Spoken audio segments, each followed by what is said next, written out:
आपके अपने YouTube channel पे। आज से हम स्टार्ट करने वाले हैं एसी सर्किट एनालिसिस। अब बात आती है एसी सर्किट एनालिसिस के अंदर हमारे को क्या करना है। ये अभी तक हमने जो पढ़ा है इससे पहले के चैप्टर्स में, इसके पहले वाली जो हमने वीडियोस देखी है वो कंप्लीट डेडिकेटेड थी हमारे डीसी सर्किट्स के ऊपर। अब हम स्टार्ट करेंगे एसी। एसी का मतलब अल्टरनेटिंग करंट्स।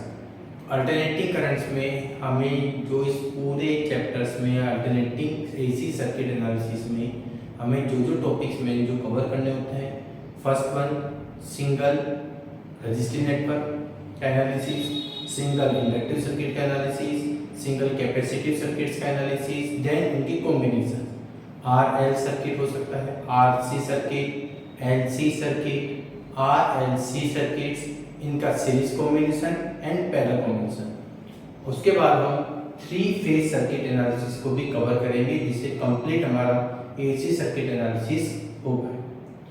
फर्स्ट वन, इन एनालिसिस को करने से पहले हमारे पास अल्टरनेटिंग करंट्स की जो डिफरेंट टाइप्स की वेवफॉर्म्स होती है हमें उनको भी प्रॉपर वे में समझना पड़ता है कि किस तरीके की अलग अलग टाइप की वेवफॉर्म्स हमें ऑब्टेन होती है अल्टरनेटिंग फॉर्म में। इन अल्टरनेटिंग करंट्स की हमें जो मेन पैरामीटर्स जो हमें फाइंड आउट करने होते हैं वो होती है उनकी average values, RMS values, form factors, peak factors. ये कंप्लीट एक बोल सकते हैं सिंपल वेवफॉर्म पे बेस्ड न्यूमेरिकल्स होते हैं।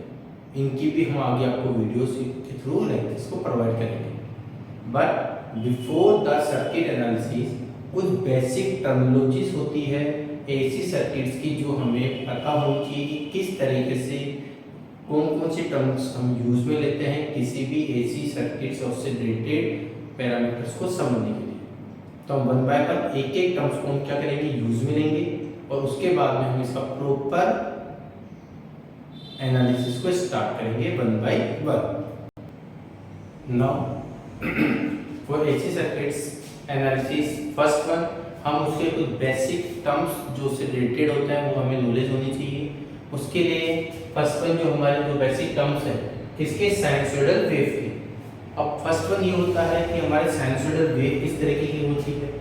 तो हमारे पास जितने भी अल्टरनेटिव वेवफॉर्म होती है वो लाइक दिस इस तरीके की रिप्रेजेंट होती है। विद रेस्पेक्ट टू टाइम हमने अज्यूम किया हमें करंट की वेवफॉर्म ड्रॉ करना है आईटी। करंट की वेवफॉर्म ड्रॉ कर रहे हैं अपन आईटी। तो आईटी जो साइनसोइडल वेव है वो किस तरह से होगी, लाइक दिस।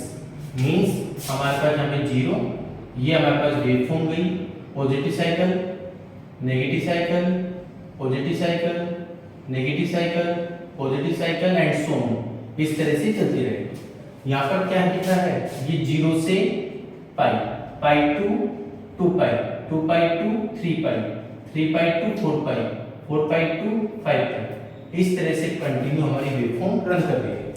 यहाँ पर ये हमारे पास दिखा रहा है ये पॉजिटिव साइकिल है, ये हमारा negative cycle, again positive cycle, negative cycle, positive and so on.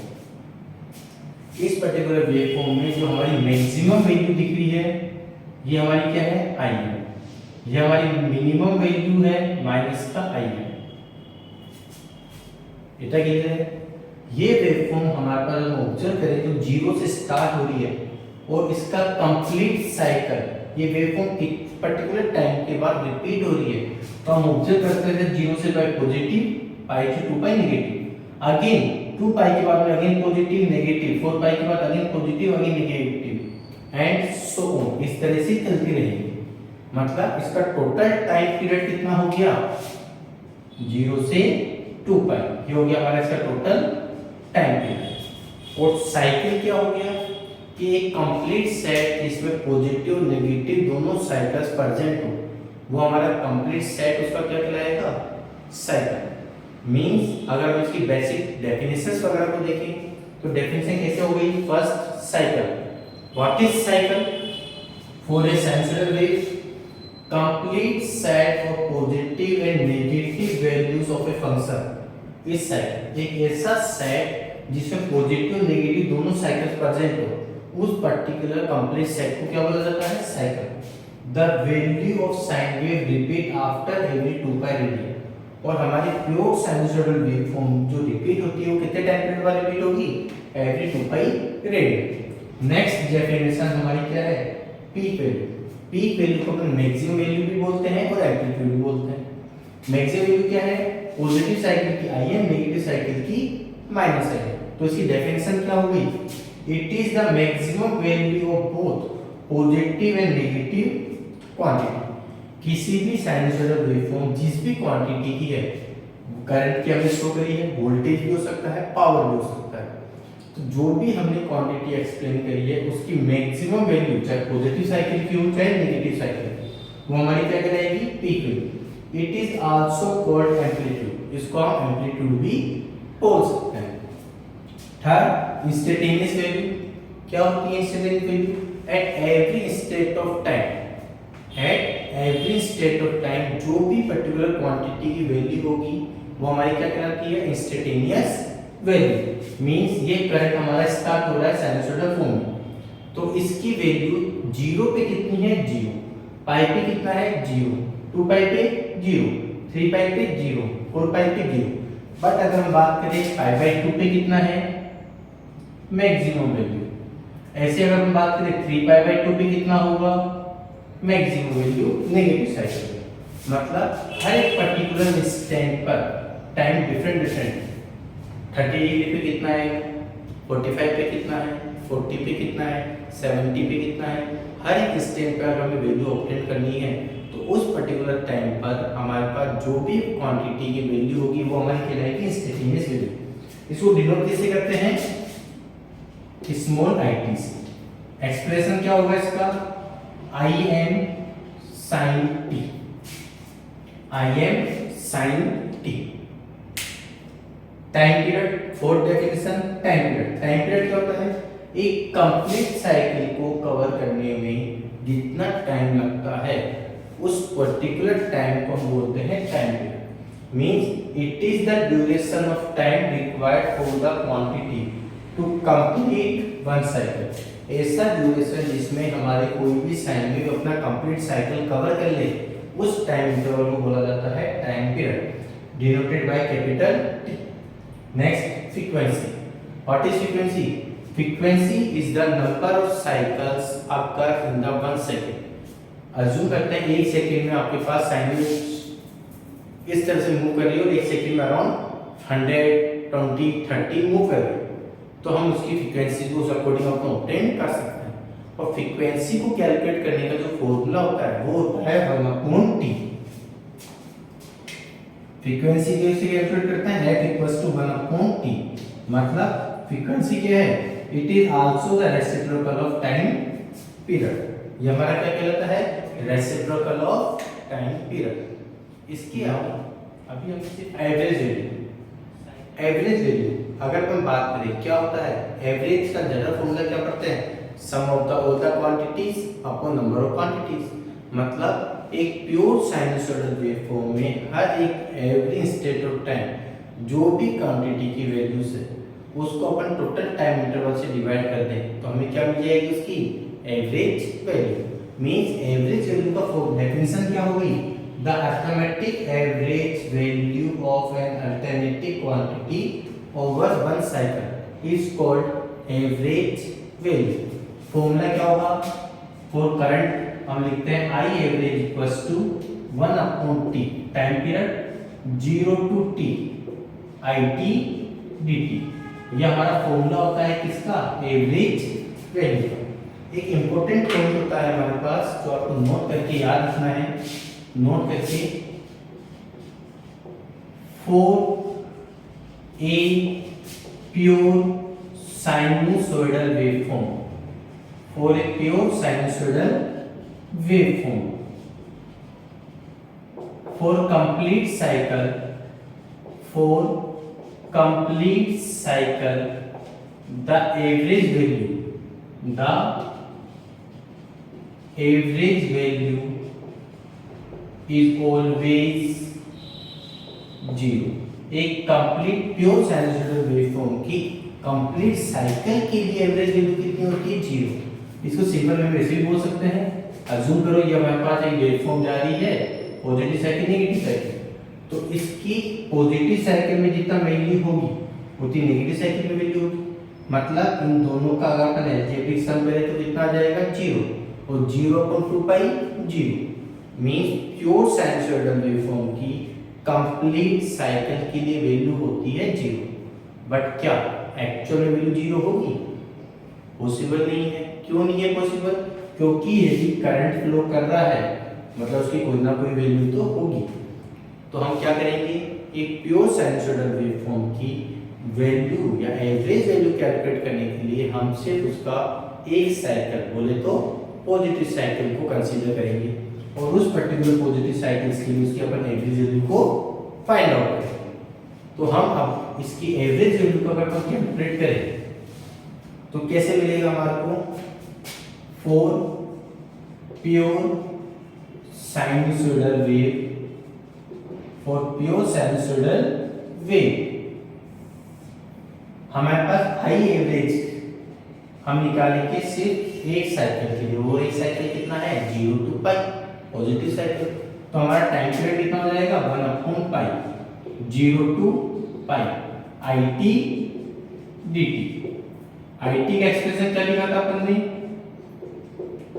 Im sin t dt। Im बाहर आ जाएगा, हो जाएगा Im/पाई sin का इंटीग्रेशन माइनस का cos t 0 to पाई Im/पाई लिमिट पुट करते हैं, अपर लिमिट माइनस का cos pi minus minus plus lower limit cos 0, क्या मिलेगा I एवरेज।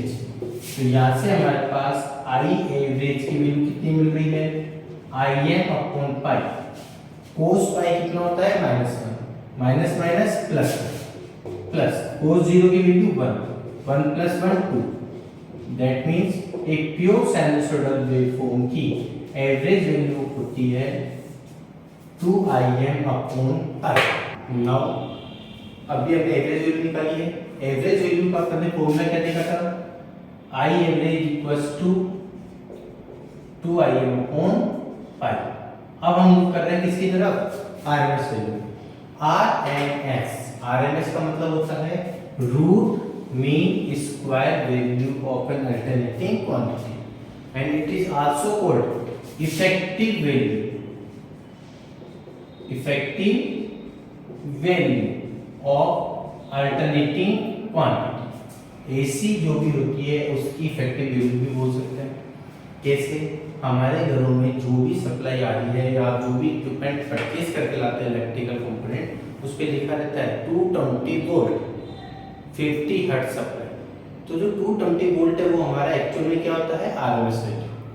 अब बात आती है RMS वैल्यू हम कैलकुलेट करें प्योर साइनसोइडल वेवफॉर्म की, तो इसका सबसे पहले फॉर्मूला क्या होता है, IRMS root mean square equals to root लग गया mean 1/t 0 to t mean square किसका, अल्टरनेटिंग क्वांटिटी का स्क्वायर dt।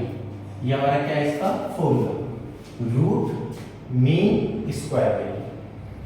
अब बात आती है हमारे पास यहाँ पे स्क्वायर लग रहा है और माइनस का स्क्वायर क्या होता है प्लस, मतलब हम जब RMS वैल्यू कैलकुलेट करेंगे तब हम कंप्लीट साइकिल को कंसीडर कर सकते हैं। उस कंडीशन में अगर हम बात करें प्योर साइनसोइडल वेवफॉर्म की RMS वैल्यू की, तो क्या लिखेंगे, for a pure sinusoidal wave, for a pure sinusoidal waveform हमारे पास रूट मीन स्क्वायर वैल्यू क्या होगी, रूट टाइम पीरियड कितना होता है 1/2 पाई 0 to 2 पाई, IT कितना होता है Im sin t का स्क्वायर dt, क्या बन जाएगा root 1/2 pi 0 to 2 pi, integrate करना है, ये हो जाएगा Im square sin square t dt। Im square बाहर आ जाएगा अपॉन 2 पाई, इंटीग्रेट करेंगे 0 से 2 पाई sin स्क्वायर t dt। अब आप ऑब्जर्व करिए sin स्क्वायर t को हम लिख सकते हैं, याद आ रहा है फॉर्मूला क्या था, cos 2 theta equals to 1 - 2 sin square theta. तो हम यहां से साइन स्क्वायर थीटा लिख सकते हैं 1 माइनस कोस 2 थीटा अपॉन 2। तो यहाँ पे थीटा की जगह t है, तो हम यहाँ पे क्या लिख सकते हैं, हमारा IRMS equals to root Im square upon 2 pi integrate 0 to 2 pi sine square t की जगह 1 minus cos 2t upon 2 dt। Clear है यहाँ तक का? ओके, ये 2 जो डिवाइड में दे रहा है मल्टीप्लाई हो जाएगा, तो हमें IRMS मिलेगा root Im square upon 2 to जा 4 पाई इंटीग्रेट करेंगे 1 का इंटीग्रेशन क्या हो जाएगा t माइनस कोस 2t का कोस का हो जाएगा साइन 2t और 2t का हो जाएगा अपॉन में 2 लिमिट 0 से 2 पर IRMS equals to root Im square upon 4 pi. चलिए लिमिट पुट करते हैं, पहले अपर लिमिट t पे 2 पाई माइनस कोस 2 पाई मतलब कोस 4 पाई, और कोस 4 पाई की वैल्यू होती है 0, मींस यहाँ पे क्या मिलेगा हमें 0 माइनस लोअर लिमिट t की वैल्यू 0 साइन 0 की वैल्यू 0।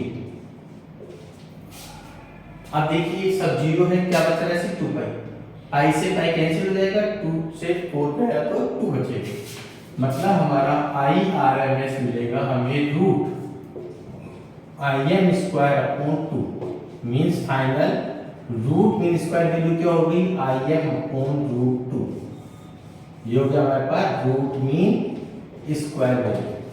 इसके लिए प्योर साइनसोइडल वेवफॉर्म की RMS वैल्यू, एक बार इसका फटाफट स्क्रीनशॉट लीजिए। अब आता है हमारे पास form factor and P factor. Form factor and peak factor, ये तो इंपॉर्टेंट टर्म्स आती है, form factor and peak factor. अब बात आती है फॉर्म फैक्टर क्या होता है, पीक फैक्टर क्या होता है, तो हम सबसे पहले लेके चल रहे हैं फॉर्म फैक्टर। फॉर्म फैक्टर ये क्या होता है, तो हम लिखेंगे it is the ratio between RMS value to the average value of AC quantity। AC quantity form factor क्या होता है हमारे पास, रेशो किसके बीच में, RMS वैल्यू और एवरेज वैल्यू, मतलब हमारा फॉर्म फैक्टर का फॉर्मूला क्या हो जाएगा IRMS अपॉन I एवरेज, ये हो गया हमारे पास फॉर्म फैक्टर। अब देखिए ये भी करंट है, ये भी करंट है, मतलब ये कैसी क्वांटिटी है, यूनिट लेस क्वांटिटी। कैसी क्वांटिटी है, यूनिट लेस क्वांटिटी। अब प्योर साइनसोइडल वेवफॉर्म की अगर अपन बात करें तो for pure sinusoidal wave, sinusoidal wave हमने अभी निकाला है, हमारा RMS वैल्यू कितना आता है Im अपॉन रूट 2, हमारी एवरेज वैल्यू कितनी मिलती है 2Im अपॉन पाई। अगर ये दोनों वैल्यू से पुट कर ले, नाउ हमारा फॉर्म फैक्टर कितना मिलेगा, RMS value Im upon root 2 2Im upon pi, reciprocal हो जाएगा इसका, क्या बन जाएगा Im upon root 2 multiply pi upon 2 Im से Im कट जाएगा। अब पाई की वैल्यू कितनी होती है 3.14, 3.14 में जब हम 2 का और रूट 2 का डिवाइड करेंगे तब हमें फॉर्म फैक्टर मिलता है 1.11, 1.11 किसका है, प्योर साइनसोइडल वेवफॉर्म का फॉर्म फैक्टर। क्या होता है form factor, it is the ratio between RMS value to the average value of an AC quantity. कैसी क्वांटिटी है, unitless quantity, pure sinusoidal waveform की फॉर्म फैक्टर कितना आता है 1.1। फटाफट इसका स्क्रीनशॉट लीजिए और साथ ही साथ चाहे नोट डाउन कर रहे हैं तो नोट डाउन करते चले। Next peak factor. नेक्स्ट हमारा पीक फैक्टर बी है हमारा, इसका second part peak factor. Peak factor को कैसे डिफाइन करेंगे? It is the ratio between the peak value. क्या नाम है? Peak factor. क्या नाम है? Peak factor. मतलब यहाँ पे पीक वैल्यू मैक्सिमम वैल्यू की बात होगी, तो it is the ratio between peak value to the RMS value of AC quantity. तो हम पीक फैक्टर को कैसे डिफाइन करेंगे? Now peak factor equals to maximum value upon RMS value. दोनों करंट का रेशो हो रहा है, मतलब ये भी कैसी क्वांटिटी है? Unitless quantity. ये भी कैसी क्वांटिटी है हमारी? Unitless quantity. Now for pure sinusoidal waveform, for pure sinusoidal waveform की अगर अपन बात करें तो प्योर साइनसॉइडल वेवफॉर्म के लिए हमने मैक्सिमम वैल्यू तो Im है, पर RMS वैल्यू अभी देखा था कितना होता है? Im upon root. Now peak factor कितना मिलेगा? Maximum value upon RMS value. इसका रेसिप्रोकल करेंगे तो क्या मिलेगा? सिर्फ √2। Im से Im कैंसिल हो जाएगा, तो पीक वैल्यू कितना मिलेगा? सिर्फ हमें √2, और √2 की वैल्यू 1.414।